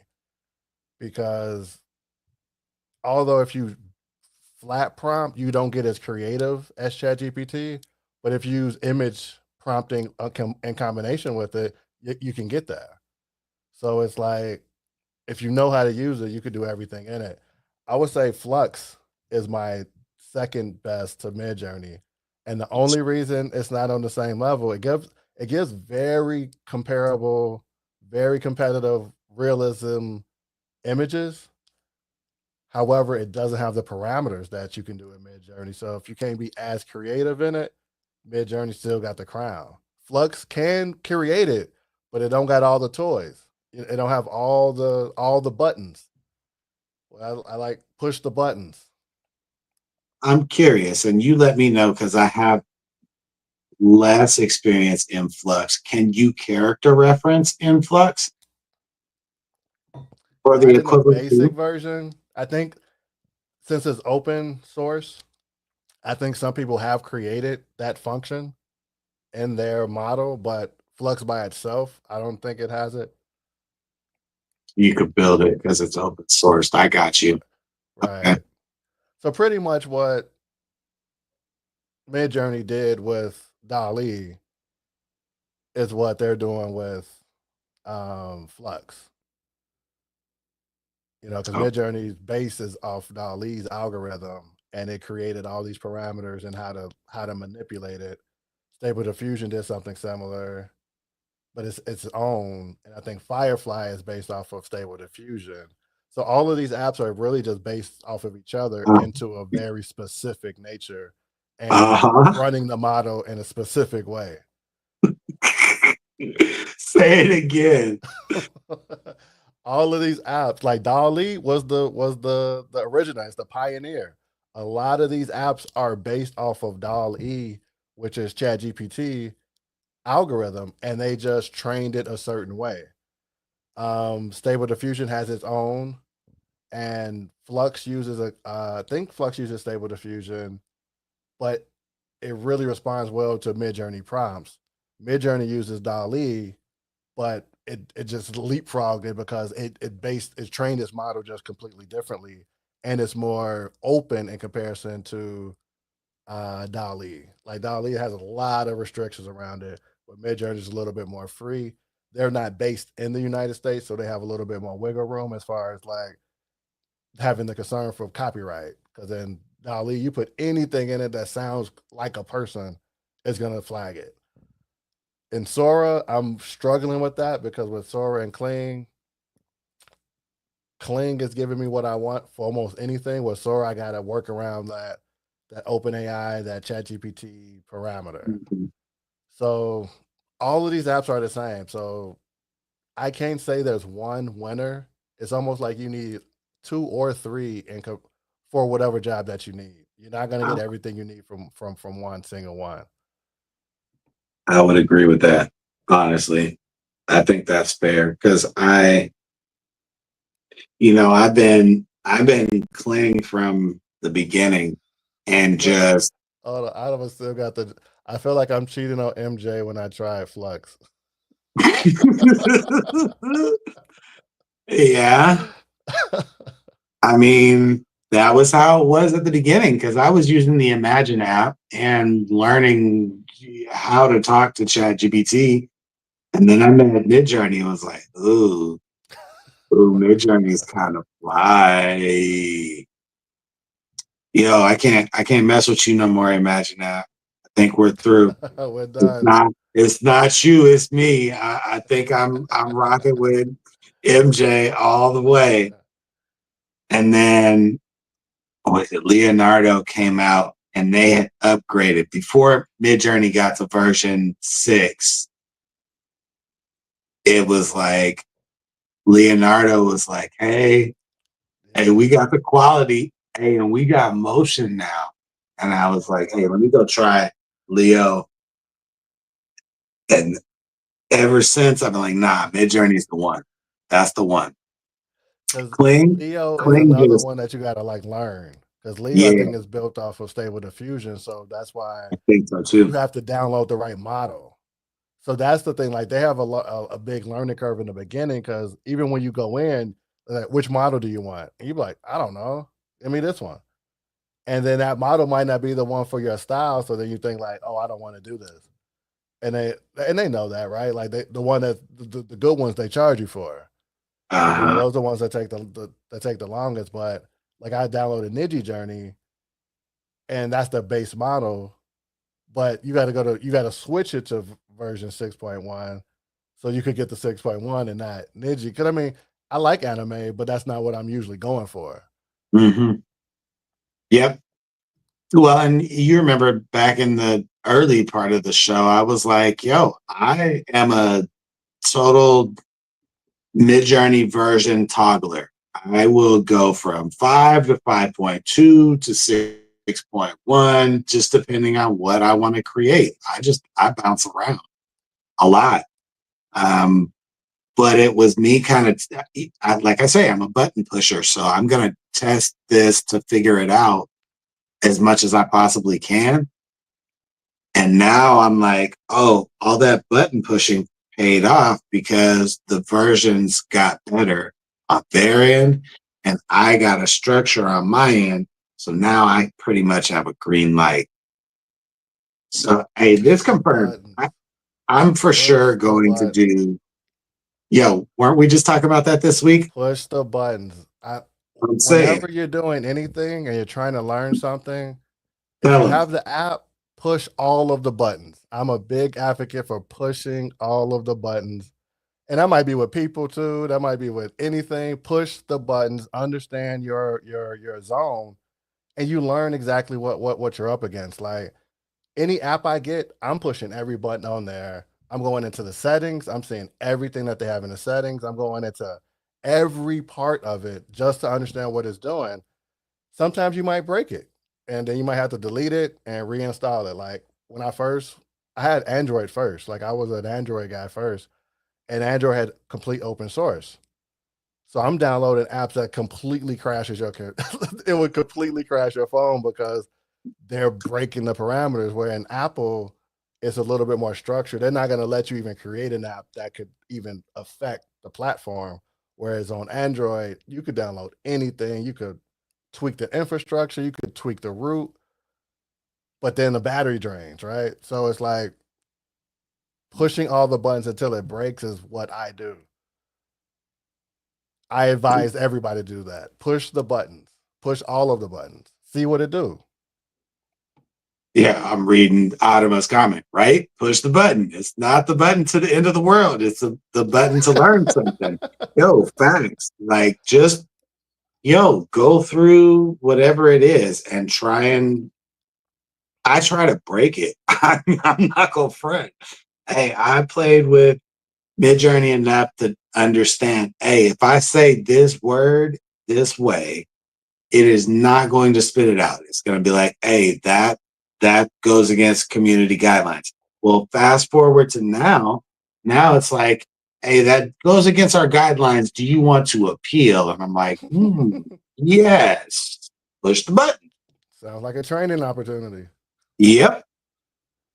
That helps me. It helps them. Like, I want to see how far can I push. I still have yet to find a breaking point with Cling. Like I haven't found that breaking point where it just won't create whatever I prompted or put in an image reference for. It'll do all of it. Like I haven't found that It's turned me down a point. couple of times. Not often, but it definitely turned me down a couple of times. But Sora always like Right. Sora will turn everything down. And if you got Sora and you got Plus, you can't even put people in it. If you got Pro, you could put people in it, but you can't put no kids in it. If it has one kid in it, it's gonna kick it out. It's Mm. kicking out stuff that I can't even I don't even know why it's kicking it back. Like and it's also one of those things where it's giving me something, and I gave it back to like fill it, because like one thing that you have in Sora is more video, where you could cut it out and have it backfill. So if you don't like this piece of the clip, you could take that out Mm. and then have it refill it. If it doesn't Interesting. like what it spit out, it won't even. It'll be like it might violate policies. Like, what are you talking? We already on this journey. Like, how are we getting to the next step? I'm trying to edit it, and you're saying it's violating the policy. How did we get to how did we get here? So it's the same thing as with MidJourney. Like Yeah, it's the exact same thing. I think between you and I'm chuckling because I'm like, yo, you and I, our direct message, our DMs, yo, we got a whole file of, yo, look, this is what it gave me tonight. Look, this is what it gave me tonight. Like a whole file. Yeah, a whole file. That could be a So whole episode. I'm saying we put that behind the paywall. Hey, our producer's nodding her head. Hey, our producer's nodding her head. We might got our second show. Yeah, MJ get After that. Dark. MJ after every time we bring it up, somebody co-signs it. Every Yeah, time. every MJ time. uncut. I like it. Yo, Ms. LaDonna said, yes, appeal. And they usually go ahead and make it for me, right? So it's like, why should we have to appeal? Just let it run through. That's Deborah their said, I fail just want, safe. huh? That's their fail safe. They add in a control just to appear that they're trying. Mm. Adam So said text to image can use people, but the people are so not it. I am not feeling it. Text to image. interesting. So, okay, Uriah, just what I heard you say is like, that's the compliance thing there. That's why it's there. Mm-hmm. That's the fail safe on their end. Yeah, that's the CYA. That's the Mm-hmm. CYA. Like, okay, because it's a give and take, because it's really not people making these decisions. It's the AI making a decision. So you have to put something in to like, it's almost like it said no, but what was the score? Like, was it like way out here, or was it close? If it was close and you appealed, then maybe they'll give it to you. Because it's not like there's people making these decisions. These are all formula driven things. So it all depends on that. Like, that's how I'm looking at it. I don't know for sure. This is Uriah's opinion. This isn't actual knowledge. This is my understanding of how models work and the fail safes or the overlays that you put on them in order to create the final end result that you want. And what these companies want is no lawsuits. They don't want anything. They want to make sure their thing is operating accordingly. So when it has that, do you want to appeal? That's a compliance thing. That's like, okay, we're giving in, we're acknowledging that it might not be right every time. So if it's not right, if they say it's not right, then we'll do that, and that goes into the algorithm as well. So everything is a learning process. Like Deborah just said in the chat, she said helping to make it better. Like that's us, like helping to make it better. Yep. And in tandem, she said, and this is to circle back around, look, we're helping people in real time. She said, I just went and found an old prompt that had realistic and illustration in it. And I removed illustration. And the image is definitely now better. Look, we're helping people in real time. Give us the sound effects, man. Let's go. All right. So we covered That's a why it's lot worth. today. That's why it's worth watching live. You're gonna get usable tools that you can use right now. We're not talking fluff. This isn't theoretical. This isn't like a bite-sized piece. This is actual tools that for you to use in your business right now. Mhm. So, okay, Uriah, I know that I'm going to talk about prompt packs today. What service of your many services that we continue to talk about on the show do you think would be most helpful for people with relation to the prompt engineering and the image creation aspect of it? It's my one-on-one content creation coaching session. Pretty much whatever you want to do, I help you get to that level. My most recent one was learning how to transition from MidJourney to Sora. Like, how do you start creating um, video prompts? So I had a session. We just had a one-on-one session. I talked about how I make my image. I asked the client what did they want, and then we created it in the session, and she was able to take that with her to the next session. I mean, she was able to. I mean, she owns it now.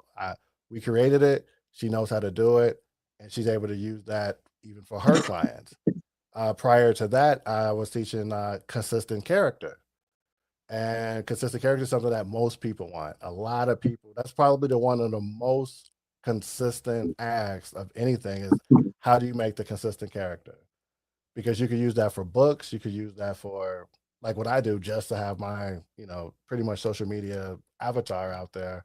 You write AI, it's the same guy every time. It's something in Midjourney.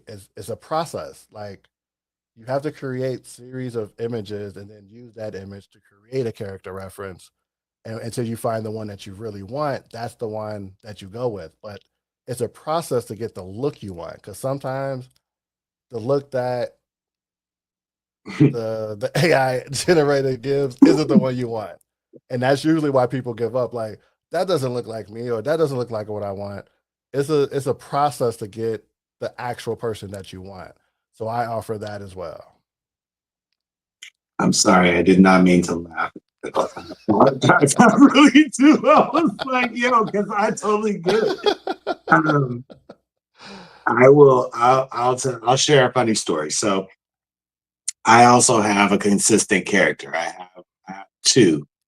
I started out with one that looks like the real Lewis in real life, and the more I looked at him, I'm like, yo, he just doesn't fit me. I like it doesn't matter the character weight that I put in, I just can't. And then I was like, yo, I'm gonna make an older version of me. I'm gonna be in and around AI for indefinitely now, like until further notice. So I want like an older, aged up like version of me. And so thus my character, Old Man Marshall, was born. You'll see him in content. You saw him in the videos today. That's my character reference character. And if you were in the AI Anonymous camp earlier this week when we had our Eric Thomas room and talking about goals, and you got to hear firsthand what my goal is for this year. If you weren't there, sorry, you should definitely join the camp so you can be parts of those conversations. But yeah, I got a goal, an active goal that I'm working towards with Old Man Marshall. Stay tuned. Yeah, I mean, I'm gonna give if you're still on now, I'm gonna give just some gems. Come on. If you're here now, I'm gonna give it to you.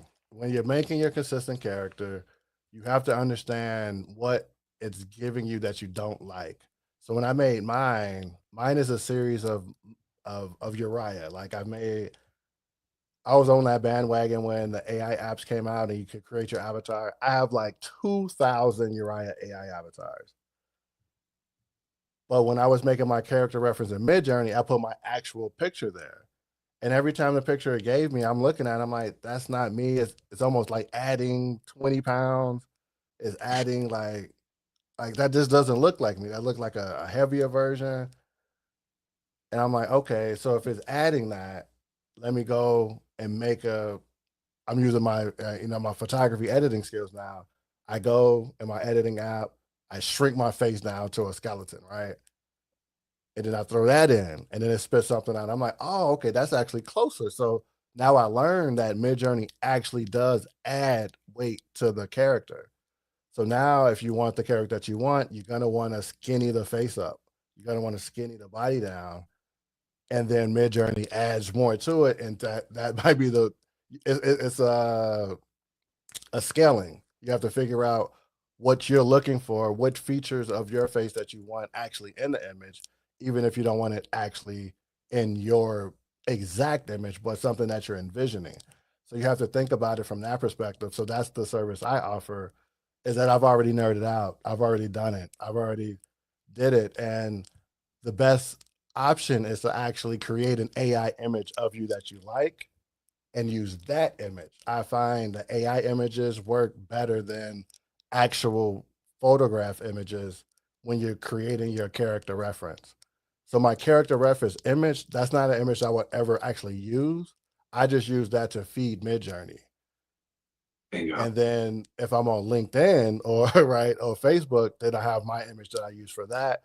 So it's not always the same image. It's you have to find it's going to be at least 5 images you need in your arsenal to use how you need to use it for the purposes that you need to use it for. So if you're using it for a character reference, I have my consistent file that I use that I spent a week probably playing with, that I use that now for URI AI. And then I have another URI AI, which is like I use in captions where it looks almost exactly just like me. So it's just taking a video of myself and throwing that in captions AI, which I've been throwing that out for another year now. Like all the apps I'm throwing out this session, I threw it out last year. These are the same apps. It's not new information. Like all of these apps are continually getting better. If you stick with them, they're going to get better. Captions AI, when I first got it, it was free. Now they're charging, but what they're charging is still good. I agree with it because I have a whole AI persona out there that now I'm scheduling content out. So if you see me on LinkedIn and you see my content out, that's not me. Some people actually thought it was me. I didn't even realize it was that good. But Caption AI is able to create you however you want to look and create content and schedule it out. So it is crazy. It is a crazy world out there with AI.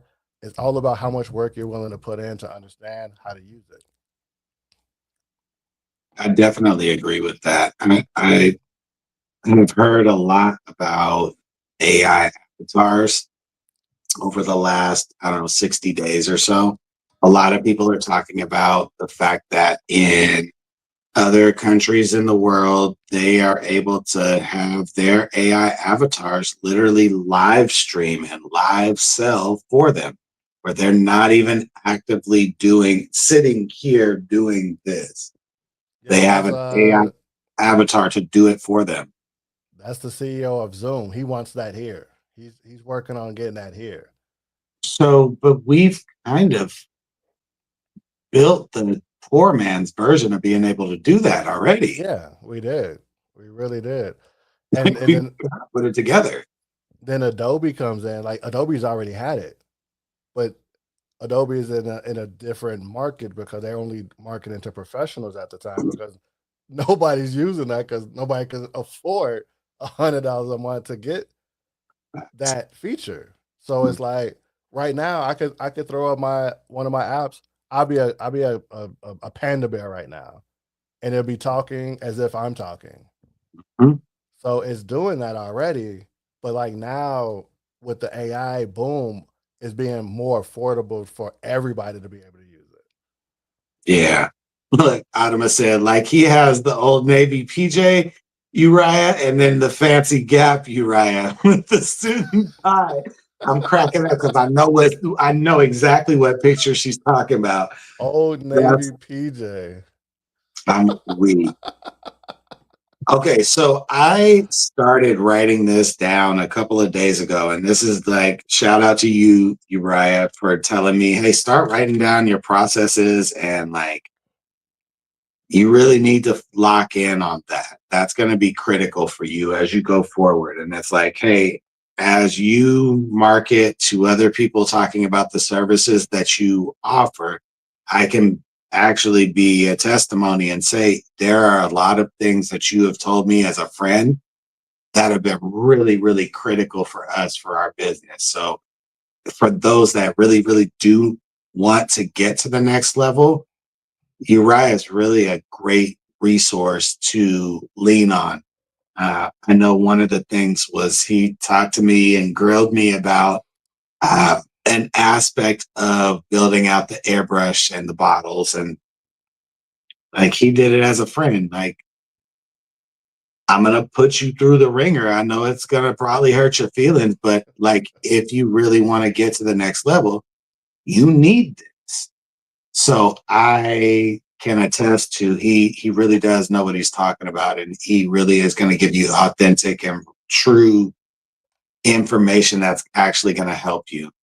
Um, I want to mention that I wrote this down at the top of one of my process forms. I said prompt plus character reference plus parameters equals rinse and repeat. So I want to say that again, just real quick for you. Prompt plus character reference plus parameters equals rinse and repeat. That's the process. For character reference, that's really how I do it. I will break that down a little bit further. So prompt plus dash dash C as in cat, R as in Ray, E as in energy, F as in Frank. CREF. So dash dash CREF. I'll put a space, then I'll put my image link. So like, hey, Selfie and Lewis, hey, and put the image link in there. And then I'll put a space and I'll go dash dash C as in cat, W as in water. Character weight. So dash dash CW. That goes from 0 to 100. If I want it to really like look actually like me, I'll go 0.2 or maybe 0.4.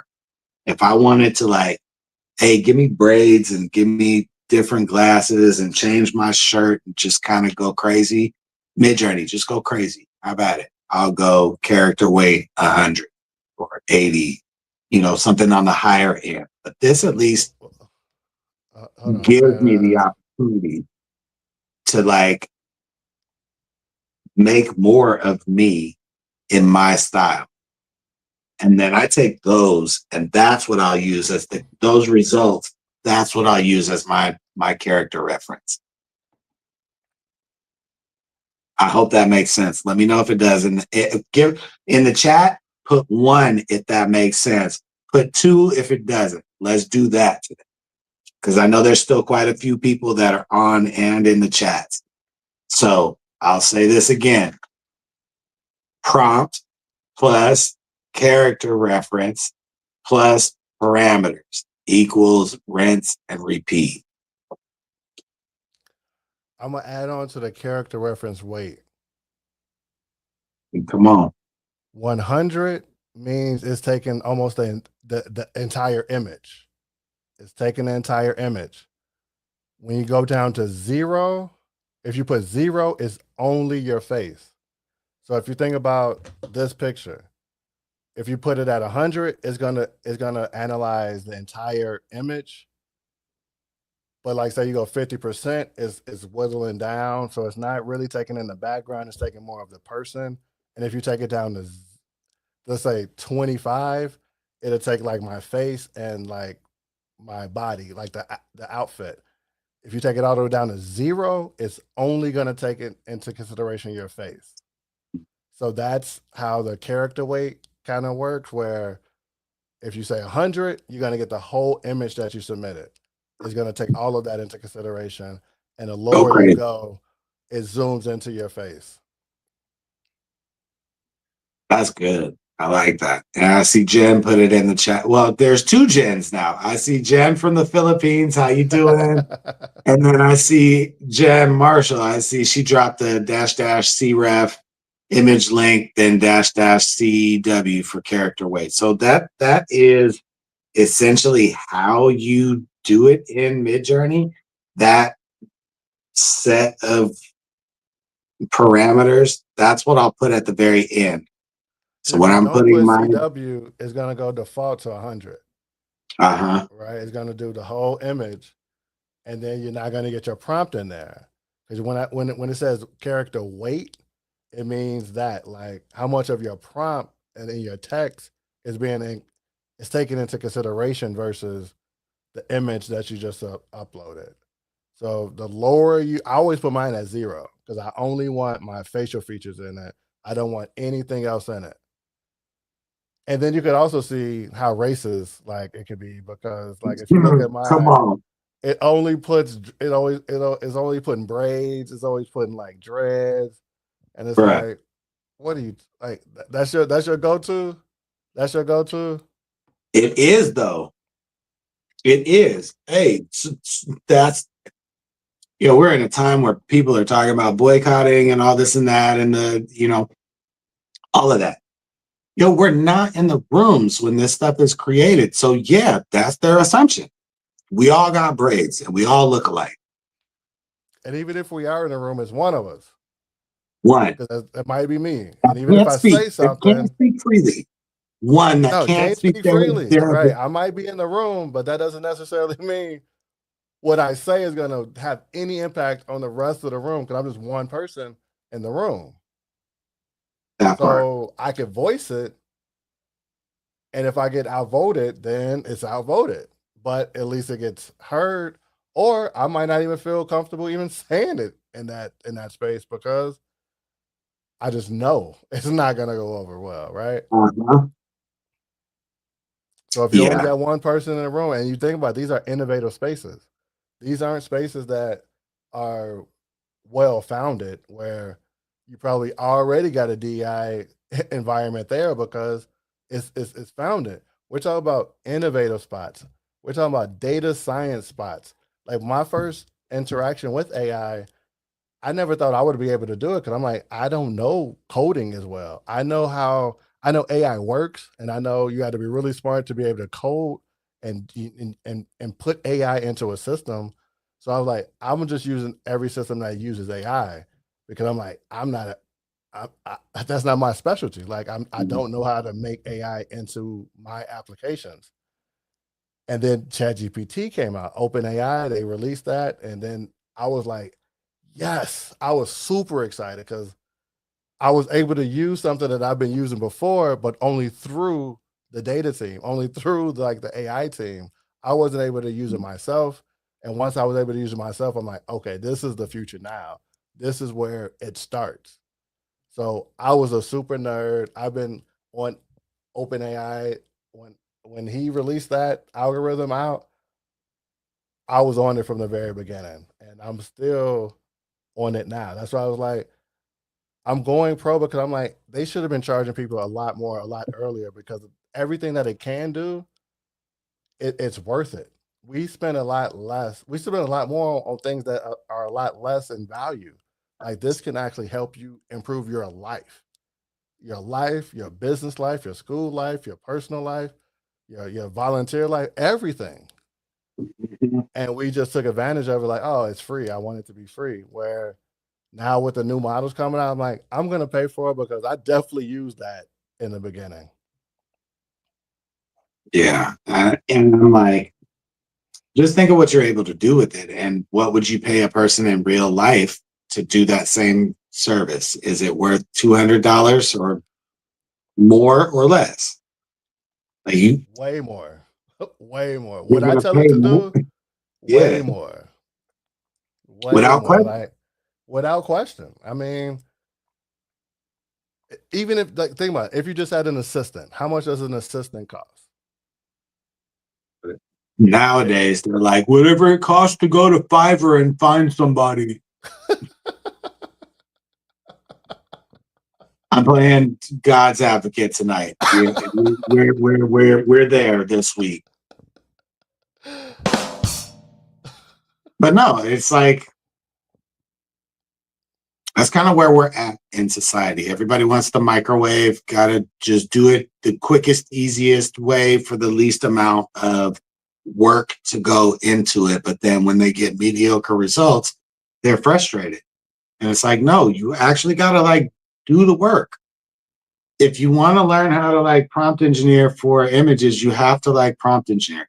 If you want to learn how to get better at content creation, then you should watch some content creators.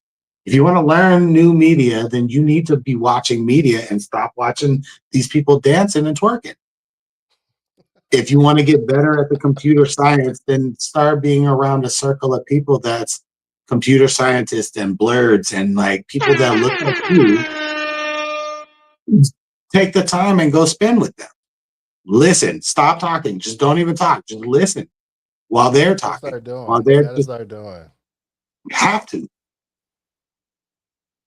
Hey, I recommend like whatever you're doing, like start taking classes. Like I offered a class, but you might not even be at the point where you're ready to even take the class because you don't know what you don't know.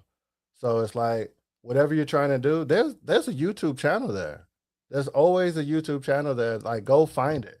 Go do it. Cause honestly, like when I talk about this, like the creative side, like the photography, I've taken a lot of classes.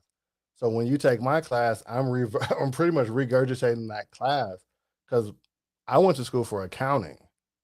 I got a bachelor's and master's in accounting, and I know how to audit. I know how to do taxes. I know how to do risk analysis, and I can do that to the T. But when it comes to photography, when it comes to creative, I had to take additional classes to learn how to do it. So I didn't just come over here and like say, "Oh, I'm a content creator. Oh, I'm a photographer." No, I took a photography master class. I took a video editing master class. I took a graphic design master class just to understand like what am I doing? Like how do I do this well? And one thing ChatGPT like is really good at is like explain this to me in my terms. Like I'm an accountant. Explain photography to me as an accountant. And explain it to me. And when it did that, I was like, oh, okay. Boom. Boom. Like let me do it like this. Let me do it like and then you just look at it like everything is the same. Like just talk to it how you want it to be talked to. Like what I've learned is that especially with a lot of females, they name their chat. Like that's one of the first thing they do is like they name it. And now it's a personal relationship. And I think that's awesome. I've never named it. I've been using it probably more than anybody that's even on here. I've never named it. So I'm like, do I need to give it a name? I feel like the name of the chats are its name, but I never address it as something. uh, But nah, that makes sense. I haven't named mine, but then like the one that I use on FYI AI, yeah, I'm either Finn or Fiona. Me personally, I want to hear Fiona. When I'm doing a presentation, it's got to be Finn. Hey, give me the sexy European voice. Yeah, give me that. If they could do it in like, if there was a hybrid of like the French, the way the French speak and like how they just, oh, it sounds so sexy. Hey, if you could do that in English, I would, yeah, give me that in a chat. I want to make it just like that. Hello, live good evening here. All right, I see you. What's goody? Donabelle Vargas, thank you for being here. Thank you for being here from the oh, Philippines. Donna, We got she's from the another from the Philippines too. Philippines. Shout out to you guys. Thank you for being here. We appreciate that very, very much. Uriah, I'm ready to wrap up. I got everything out. I'm ready to jump to the after party. Hey, let's go. Let's do it. Um, Tell the people where they can find you right quick. I'll tell them where they can find me, and we're gonna dip out. You can find me on Facebook and LinkedIn at Uriah Muhammad. You can also find me on Facebook at Profit Productions. You can find me on Instagram at profit.productions.ai. You can find me on Fanbase at Profit Productions. Subscribe to me on Facebook though. That's where all of my content goes. Subscribe, whatever you need. I'm responsive. I'll give you whatever you want. You got a question? I got you. Um, that's it. And I got a LinkedIn page that shows pretty much everything, all of my social medias, some of my past work, and yeah, there we go. That's it. Hey, all right. I know that. Excuse me. If Miss Autumn were here, she would say, you can follow me on Facebook. You can subscribe there. You can follow me on Instagram at Autumn Siwi. And you can follow me on Fanbase. So I know that she would say that. I know that she's been in the chat, man in the chat across all of the platforms. I know she's watching the game and she's been quiet, which tells me she's probably watching Kendrick Lamar perform, which I'm a little jealous of, but it's all good because we needed to do this today. This was important. This was a big thing for us. If you're new to the feed, my name is Louis Marshall. I am the airbrush and AI artist here at Marshall Artistry. You can find us on all platforms at Marshall Artistry. You can find me on Facebook at Louis Marshall. You can find our show, Leadership Lounge Live, under our Leadership Lounge official channel. This week, we talked about all things MidJourney prompt engineering for images. I went through my full framework. We got a little extra context for all of the other things that we kind of use it for, and some context on how to do character reference. Uriah gave context on his process in terms of how he prompt engineers and what works well. We talked about pros and cons of the different platforms. Each has their own unique way of doing what we need it to do. So I would encourage you to definitely test. I want to give a disclosure. We do not work for MidJourney. We do not have affiliate links. We are not being paid for this. This is just the way that I have found that I'm able to communicate with MidJourney to create photorealistic results. And because I think that it's very important for us as communities of color to learn this skill, I wanted to put on this as like a masterclass pretty much for anybody who's interested. So if you would like to watch the replay, it will be in our subscriber hub, as well as we'll have it on the Fanbase Plus in the subscriber hub as well. So with that being said, I want to wish everyone a happy Super Bowl. One more thing? Yeah, come on. LinkedIn up. I do. Everything that's said on here does not represent any company that I have worked for or do work for. These are all opinions of Uriah. It does not represent anything of any company that I work for or do work for. Yep, we got to get our disclosures in here now. Got to do it. All right, brother. With that being said, I appreciate you guys. Shout out to everybody for being here. This was amazing. Sunday is for creativity. I appreciate you guys. If you're over on the watch party, definitely hang tight. We'll be right over. For everybody here on the live stream, I want to say thank you. We'll look forward to seeing you guys next Sunday, where we will have a special guest coming in the house. We've got Miss Kim Offord coming on to definitely school us Until then, keep an eye out for some content dropping this week, and we will holler. Have a great week. Welcome to the leadership.